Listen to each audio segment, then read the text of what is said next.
Esa noche, en el aposento alto, después de partir el pan y servir el vino, Jesús hizo algo que ningún evangelio registró. Despidió a casi todos los discípulos, dejando solo 3, Pedro, Juan y Santiago. Vieron cómo el maestro se arrodilló en el frío suelo de piedra y comenzó a trazar algo con el dedo. No eran palabras, no eran letras, era un símbolo, una forma tan antigua que era anterior a Moisés, Abraham e incluso el diluvio.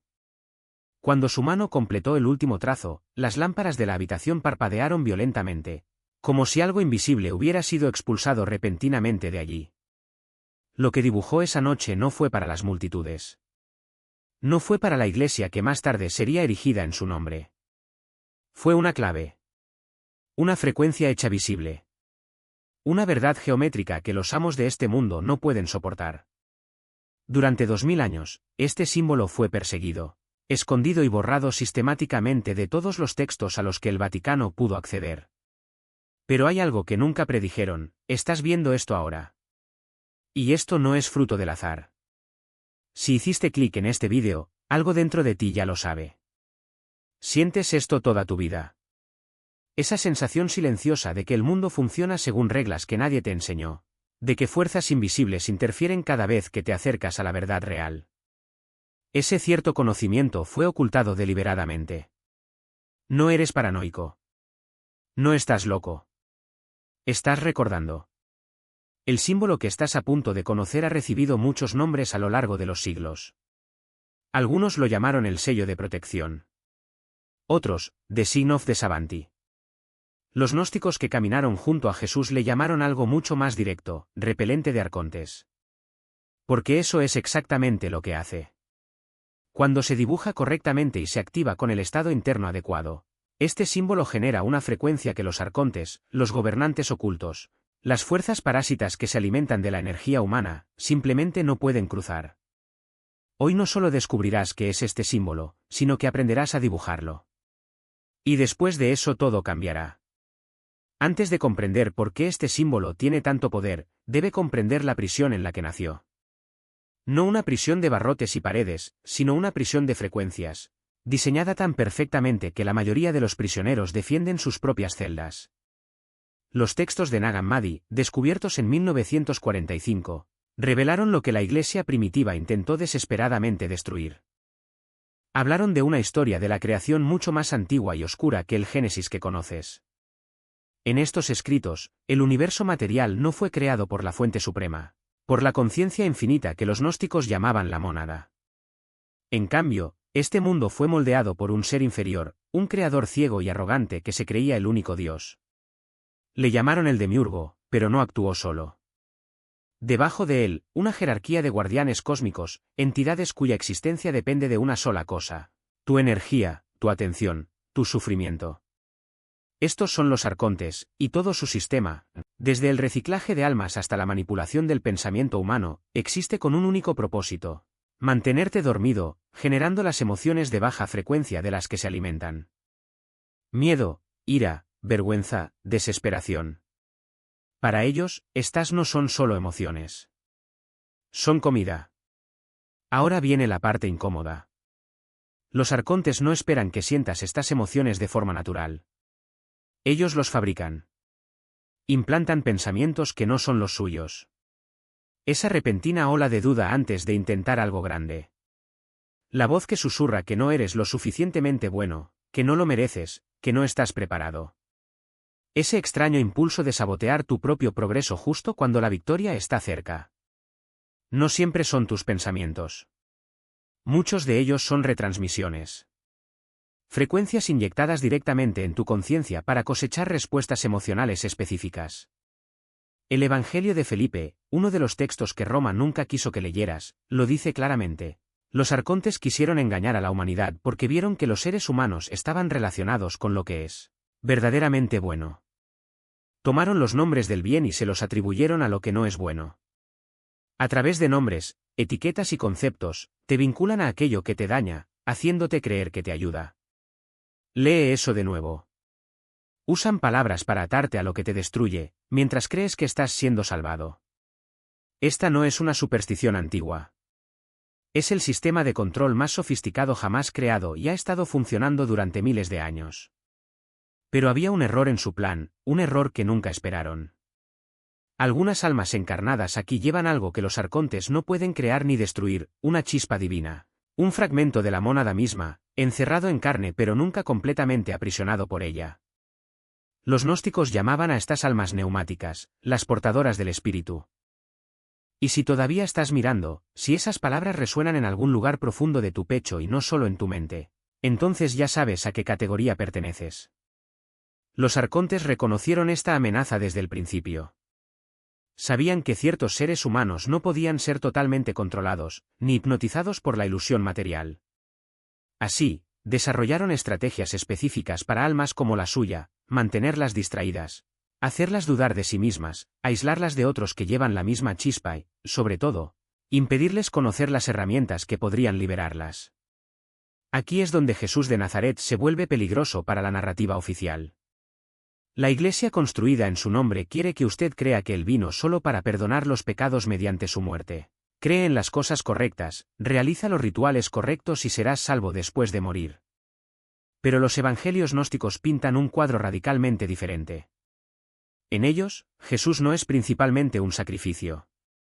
Es un maestro, un revelador de conocimientos ocultos, un ser que descendió a esta prisión con el único propósito de entregar las llaves a los prisioneros. En el Evangelio de Tomás, que se encuentra entre los textos de Nag Hammadi, Jesús dice algo que nunca sobreviviría en ninguna iglesia tradicional: si sacas lo que hay dentro de ti, lo que saques te salvará. Si no sacas lo que hay dentro de ti, lo que no saques te destruirá. No se trata de creencias. Se trata de activación. De despertar algo que ya existe en ti. Y una de las herramientas de activación más poderosas que Él enseñó nunca estuvo destinada a ser hablada. Fue hecho para ser dibujado. El símbolo del que hablamos hoy aparece en fragmentos en diferentes tradiciones, siempre medio oculto, siempre codificado. El arte paleocristiano, anterior al Concilio de Nicea, contenía patrones geométricos que las autoridades eclesiásticas posteriormente eliminaron o cubrieron.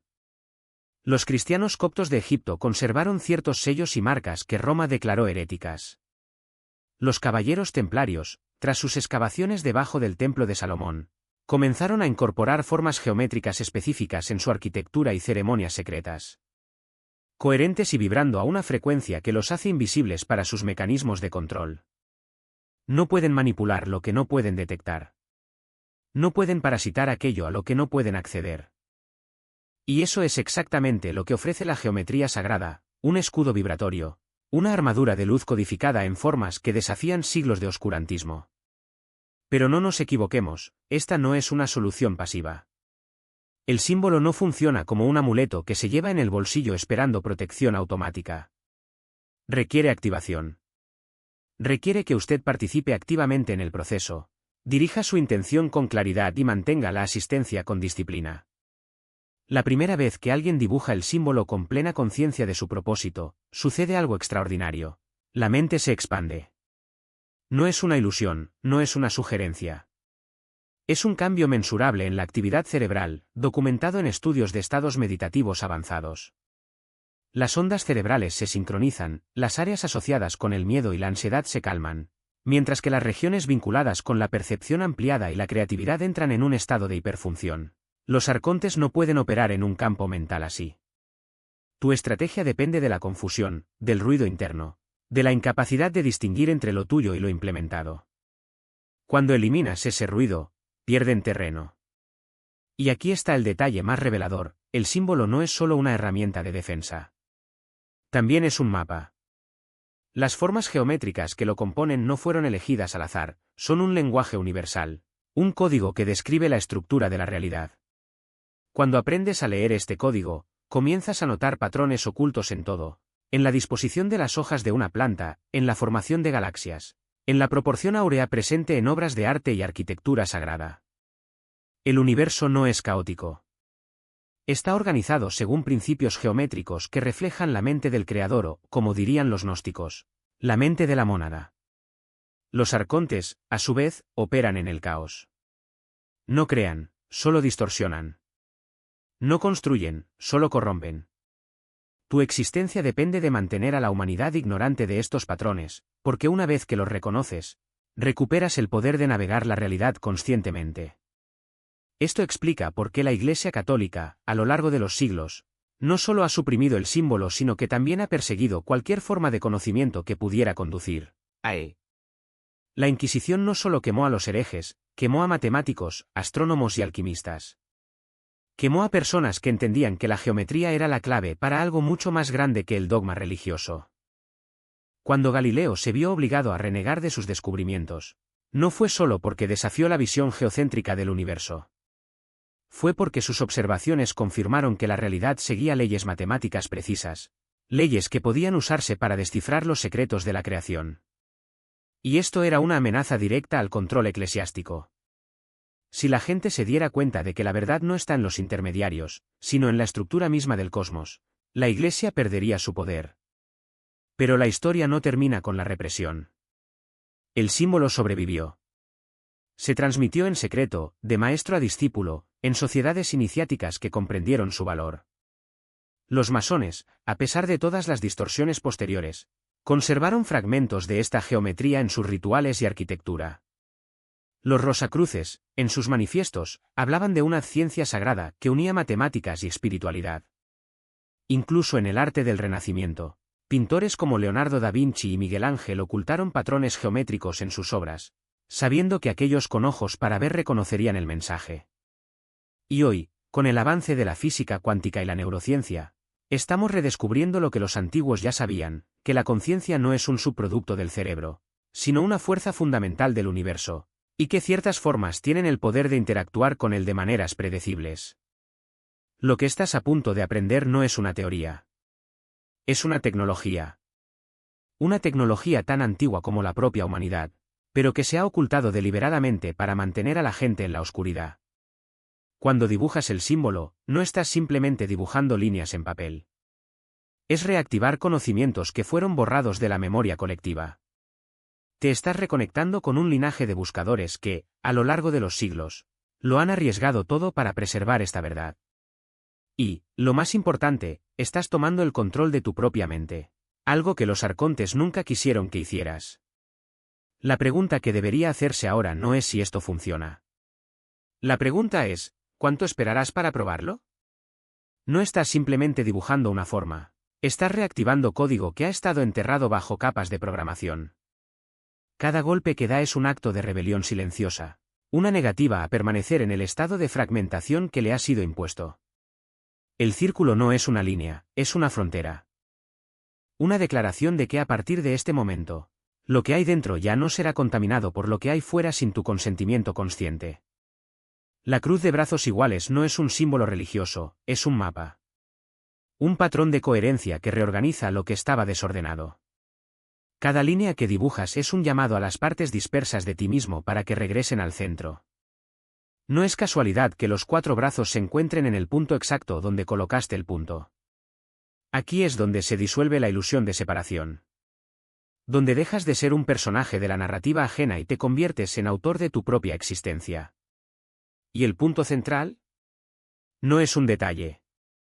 Es el recordatorio de que, en el centro de todo, sois conciencia pura, intocable, inalterable, inmune a las manipulaciones de los arcontes. No pueden replicar eso. No pueden fingir. Porque no es algo que tengas, es algo que eres. Y esa verdad es el arma más poderosa que jamás haya existido. Cuando termines tu dibujo, no lo guardes como un objeto común y corriente. Él es un espejo. Un espejo que refleja no tu rostro, sino tu esencia. Colóquelo donde lo vea todos los días, en su escritorio, en la pared de su dormitorio, en su bolsillo si es necesario. Porque cada vez que tus ojos se posan sobre ello, estás reafirmando, lo recuerdo. Yo elijo. Yo soy. Y cuando surjan dudas, y surgirán, porque así es como funciona el sistema, no luchen contra ellas. Simplemente vuelve a coger el papel y el bolígrafo.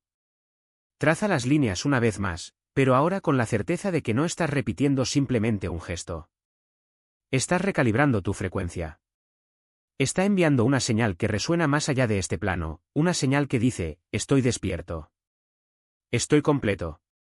No pueden tocarme. No es necesario creerlo para que funcione. Solo necesitas hacerlo. Porque la geometría no requiere fe, requiere acción. Y la acción, cuando está alineada con la verdad, genera resultados que trascienden la lógica. Los arcontes no tienen miedo de lo que piensas. Temen lo que sabes. Y ahora ya lo sabes. La pregunta no es si cambiará tu vida. La pregunta es, ¿qué harás con este cambio? Porque el poder que acabas de despertar no debe conservarse. Es para compartir. Hay otros como usted, personas que sienten el peso de la ilusión, que ven las grietas en la narrativa pero no saben cómo salir de ellas. Están esperando una señal. Y esa señal puede venir de ti. No esperes a que estén listos. No sabrán que lo son hasta que se los muestres. Confía en tu instinto. Ya reconoces los rostros, las miradas, las palabras no dichas. Ese amigo que siempre cuestiona las cosas, pero nunca encuentra respuestas. El colega que siente que algo anda mal, pero no sabe qué es. La persona que, como tú, ya sintió el llamado, pero no tenía las herramientas para responder. Muéstrales el símbolo. Enséñales a dibujarlo. No como un ritual, sino como un acto de soberanía. Porque cada persona que despierta es un eslabón roto de la cadena. Y cada eslabón roto debilita el sistema que los mantiene atrapados. No estás solo en esto. Nunca lo fue. La red de motores de búsqueda es antigua, invisible, pero real. Y ahora eres parte de ello. Cuando hayas terminado, habrá más claves. Más patrones. Más verdades que han quedado ocultas a plena vista. Pero por ahora, solo esto, tú tienes el poder. Y el poder, cuando se reconoce, no se puede ignorar. El círculo está dibujado. La cruz está completa. El punto está en el centro. Ahora respira hondo y mira a tu alrededor. El mundo no ha cambiado. Pero tú sí. Y eso es suficiente para empezar.